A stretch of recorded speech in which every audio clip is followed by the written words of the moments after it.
Morning students, ये जो topics है हम आपके साथ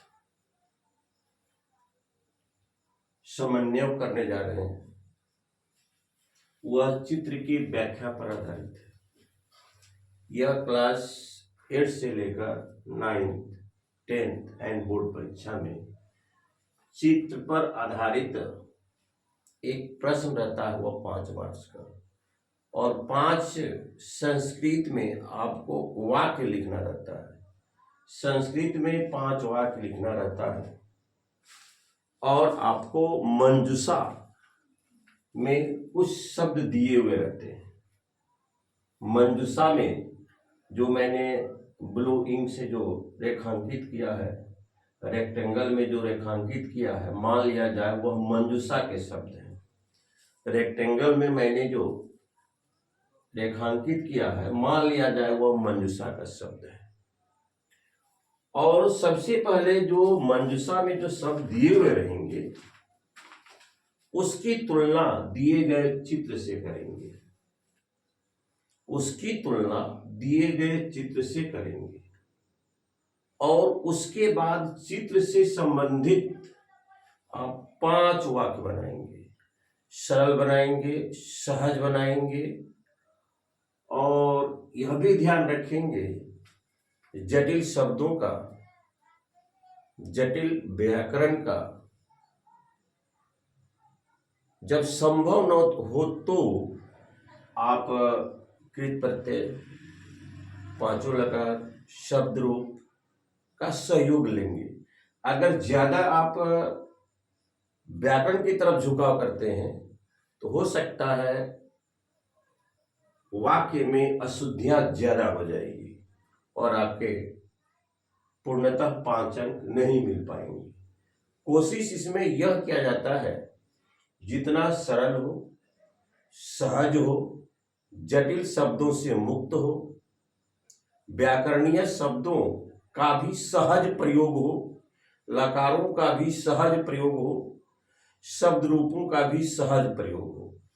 तो यह फिगर जो हमारा ये मंजूषा में जो शब्द दिए गए हैं, तो आपके मन में एक भावना उत्पन्न होगी। जब मंजूषा में दिए गए शब्दों का तुलनात्मक अध्ययन चित्र से करेंगे तो आपको ऐसा लगेगा कि ये वन का दृश्य है और ये द्रोणाचार्य की मूर्ति है, ये द्रोणाचार्य की मूर्ति है और यह एकलव्य है जिसे वंचित कर दिया गया था। द्रोणाचार्य ने पढ़ाने से इनकार कर दिया था क्योंकि यह भील जाति से आता था। द्रोणाचार्य ने इसे बोला कि नहीं, हमारे आश्रम में तुम्हारे लिए जगह नहीं है, क्योंकि तुम भील जाति से आते हो। यह द्रोणाचार्य की मूर्ति बनाकर साक्षात गुरु मानकर और धनुर्विद्या का अभ्यास करना शुरू कर दिया और अंत में जाकर एक कुशल धनुर्धर बना। चूंकि जैसे आप मंजूषा के शब्दों का तुलनात्मक अध्ययन चित्र से करेंगे तो वह किसी न किसी गदान से जुड़ा हुआ रहता है, किसी न किसी गदान से जुड़ा हुआ रहता है। तो आपको शुद्ध 5 वाक्य बनाना है और सारे व्याकरणीय शब्दों के सहज प्रयोग करेंगे, जटिल प्रयोग नहीं करेंगे। नहीं तो आपका अगर वाक्य ग्रामर के दृष्टिकोण से, व्याकरण के दृष्टिकोण से अगर अशुद्ध होता है तो उसमें परीक्षक आपके अंक काट लेते हैं।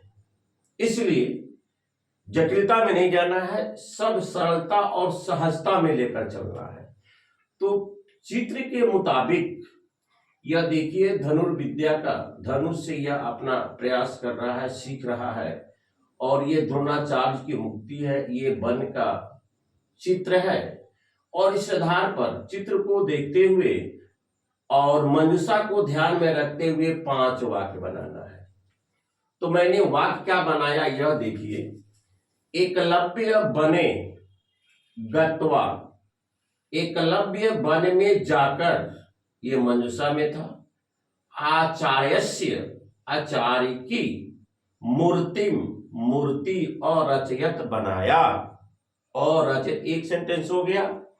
दूसरा सेंटेंस, दूसरा वाक्य, सह साक्षात्कृत्य, उसे साक्षात सामने में रखकर, साक्षात गुरु मानकर, धनुर्विद्याया अभ्यासम अकरोत्, धनुर्विद्या का अभ्यास किया।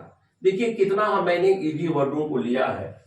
सह एक लव के लिए, साक्षात्कृत्य सामने रखकर, धनुर्विद्या, धनुर्विद्या का चूंकि आक्रांत है, अभ्यासम प्रयास, अकरोत किया। और ज्यादा डीप में जाइएगा जटिल वर्डों में तो आपकी अशुद्धि बढ़ते जाएगी। उसके बाद मैंने लिखा है, मान लिया जाए कुशल भी एक मंजूषा में शब्द था, सह कुशलः च धनुर्धर अभवत्, वह कुशल और धनुर्धर, धनुर्धर में कुशल अनुभव प्राप्त किया। आप जरूरी नहीं है कि जो मैंने वर्ड लिखा है सेंटेंस वही आपको लिखना है। आप अगर ग्रामर से, अगर सहज दृष्टिकोण से अगर ग्रामर का भी अगर जानकारी रखे हैं तो आप अपने से इसको सरल वाक्य में पहले हिंदी में लिख लीजिए और तब इसको बनाने का प्रयास करें। सह दृढ़ निश्चयी आसित, वह जो सोच लेता था, मैंने हम लिख दिया कि वह, आप लिख सकते हैं सह भील जाति का जातिया आसित, वह भील जाति का था। आप जो मनुष्य से जो कंपेयर कर रहा है चित्र वही करना है, वह क्या भाव दे रहा है उसी का आपको उल्लेख करना है। दृढ़ निश्चयी आसित, वह दृढ़ निश्चयी था। अहम भी मान लिया जाए, अहम भी मान लिया जाए मंजूषा में था। यदि अहम तो गुरु, द्रोणाचार्य ने कहा कि यदि तुम मुझे अपना गुरु मानते हो तो तही गुरु दक्षिणा यच्छ, तो मुझे गुरु दक्षिणा दो। इसने, द्रोणाचार्य ने अपने गुरु दक्षिणा में क्या मांगा था? दाहिने हाथ का अंगूठा, ताकि धनुर्विद्या में यह श्रेष्ठ नहीं हो पाया। उनकी आंतरिक भावनाएं ये थी कि यह भील जाति का है, अगर इसको हम दक्षिणा में अगर दाहिने हाथ की अंगूठा मान लेते हैं यह तब तो असफल हो जाएगा। लेकिन दाहिना हाथ की अंगूठा काटकर भी बाएं हाथ से वह प्रयास करना शुरू कर दिया। तो आप लोगों को यह करना है कि मंजूषा को तुलनात्मक अध्ययन चित्र से करना है, और चित्र से एक लघु कथा गद्यांश उभर कर आपके सामने आएगा। अगर वह गद्यांश आप पढ़े हैं तब तो और सहज हो जाएगा बनाना। गद्यांश अगर नहीं पढ़े हैं तब तो वाक्य बनाइए, फिगर को देखते हुए फिगर में आप क्या क्या देख रहे हैं, चित्रे बने दृश्य, बनस्य दृश्य आसित, जो आपको लिखना है तब तो आपको एक साधारण ही आप लिख पाएंगे। अगर आप उस कहानी के बारे में नहीं जानते हैं, एक गद्यांश आपके सामने नजर में नहीं आ रहा है, तब तो ये वृक्ष देख रहे हैं, जंगल देख रहे हैं, धनुष देख रहे हैं, एकलव्य को देख रहे हैं, मूर्ति देख रहे हैं, चबूतरा देख रहे हैं, आपको यही लिखना होगा।